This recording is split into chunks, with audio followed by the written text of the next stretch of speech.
ಮಾಧ್ಯಮ ಸ್ನೇಹಿತರು ಬರೆದ್ರು. ಒಂದು ಕಾಂಗ್ರೆಸ್ಸು, ಒಂದು ದಳ, ಒಂದು ಬಿಜೆಪಿ, ಮೂರು ಮೂರು ಮೂರು ಅಂತ ಅಂದ್ರು. ಆಮೇಲೆ ಇಲ್ಲಿ ಹೇಳಿದ್ರು ನಾವು ಸಂಡೂರಿನಲ್ಲಿ ಗೆಲ್ತೀವಿ ಅಂತ ಹೇಳಿದ್ರು. ಇಲ್ಲ, ನಾನು ಹೇಳಿದ್ದೆ ಎಲೆಕ್ಷನ್ ಮುಂಚಿತವಾಗಿ.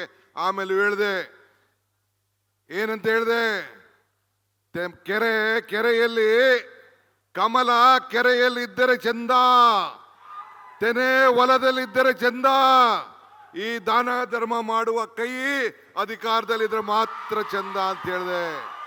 ಹಂಗೆ ಈ ಕೈ ದಾನ ಧರ್ಮ ಮಾಡಕ್ಕೆ ಸಿದ್ದರಾಮಯ್ಯನವರ ನೇತೃತ್ವದ ಸರ್ಕಾರ ಅಧಿಕಾರದಲ್ಲಿ ಇದ್ಕೊಂಡು ಎಲ್ಲ ವರ್ಗದ ಜನರಿಗೆ ಕಾಂಗ್ರೆಸ್ ಶಕ್ತಿ, ದೇಶದ ಶಕ್ತಿ.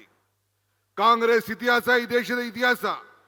ಇವತ್ತು ನಾವೆಲ್ಲ ವರ್ಗದ ಜನರಿಗೆ, ಪುಟಾಣಿ ಮಕ್ಕಳು ಬಿಸಿ ಊಟದಿಂದ ಹಿಡಿದು, ಹೆಣ್ಮಕ್ಳಿಗೆ ಸ್ತ್ರೀಶಕ್ತಿಯಿಂದ ಹಿಡಿದು, ನಮ್ಮ ಆಶಾ ಕಾರ್ಯಕರ್ತರಿಂದ ಹಿಡಿದು, ಅಂಗನವಾಡಿ ಕಾರ್ಯಕರ್ತರಿಂದ ಹಿಡಿದು, ನಮ್ಮ ಜಮೀರ್ ಅಹಮದ್ ಖಾನ್ ರವರು ಮನೆ ಕಟ್ಟಿಸಿದಿಂದ ಹಿಡಿದು, ಇವತ್ತು ಎಲ್ಲರಿಗೂ ಕೂಡ ವಿದ್ಯುತ್ ಶಕ್ತಿ ಮನೆಗೆ ಉಚಿತವಾಗಿ ಕೊಡೋದ್ರಿಂದ ಹಿಡಿದು, ಅನ್ನಭಾಗ್ಯ ಕೊಡೋದ್ರಿಂದ ಹಿಡಿದು, ಇವತ್ತು ತಾಯಂದಿರು ಶಕ್ತಿ ಯೋಜನೆಯಲ್ಲಿ ಉಚಿತವಾಗಿ ಬೆಂಗಳೂರಿಗಾಗ್ಲಿ ನೀವು ಮೈಸೂರಿಗಾಗ್ಲಿ ಎಲ್ಲಿ ಬೇಕಾದ್ರೂ ಪ್ರಯಾಣವನ್ನ ಮಾಡಿ ಅಂತ ಅವಕಾಶವನ್ನು ಮಾಡಿಕೊಟ್ಟು, ಪ್ರತಿ ತಾಯಂದಿರ ಮನೆಯನ್ನ ಬೆಳಗಲಿಕ್ಕೆ ಹೆಣ್ಣು ಕುಟುಂಬದ ಕಣ್ಣು ಅಂತೇಳಿ 2,000 ರೂಪಾಯಿ ಕೊಡ್ಲಿಕ್ಕೆ ಈ ಹಸ್ತ 5 ಕೈಗಳು ಇವತ್ತು ಸಹಾಯವನ್ನ ಮಾಡ್ಕೊಂಡು ಬಂದಿದೆ.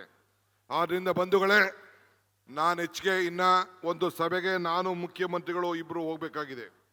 ನನಗೆ ಆತ್ಮವಿಶ್ವಾಸ ಇತ್ತು 3 ಸೀಟು ನಾವು ಗೆಲ್ತೀವಿ ಅಂತ. ಇವತ್ತು ನಿಮಗೆ ಅನ್ನಪೂರ್ಣ ಒಬ್ರು MLA ಅಲ್ಲ, ತ್ರಿಬಲ್, ಒಂದು ತುಕಾರಾಮ್, ಇನ್ನೊಂದು ಸಂತೋಷ್ ಲಾಡ್, 3 ಜನನು ಸೇರಿ ನಿಮ್ಮ ಋಣವನ್ನ ತೀರಿಸುವಂತ ಕೆಲಸವನ್ನ ಮಾಡ್ತಾರೆ. ನಮ್ಮ ಜಿಲ್ಲಾ ಸಚಿವರು ಅವರ ಜೊತೆಯಲ್ಲಿ ಇಡೀ ಸರ್ಕಾರ ಅನ್ನಪೂರ್ಣ ಜೊತೆಯಲ್ಲಿದೆ. ಅನ್ನಪೂರ್ಣ ಒಬ್ಬರೇ ಅಲ್ಲ, ನಾನು ಮುಖ್ಯಮಂತ್ರಿ, ಸಂತೋಷ್ ಲಾಡ್, ಜಮೀರು, ಇಡೀ ಸರ್ಕಾರ ನಾವೆಲ್ಲ ಸೇರಿ ಆ ಹೆಣ್ಮಗಳ ಕೈಯನ್ನ ಬಲಪಡಿಸಿ ನಿಮ್ಮ ಋಣವನ್ನ ತೀರಿಸುವಂತ ಕೆಲಸವನ್ನ ಮಾಡ್ತೇವೆ. ಬಹಳ ಅಭಿವೃದ್ಧಿಗೆ ತಾವು ಮುನ್ನೋಟಕ್ಕೆ ಹೊರಟಿದ್ದೀರಿ. ತಾವು ಚಿಂತೆ ಮಾಡೋದು ಬೇಡ.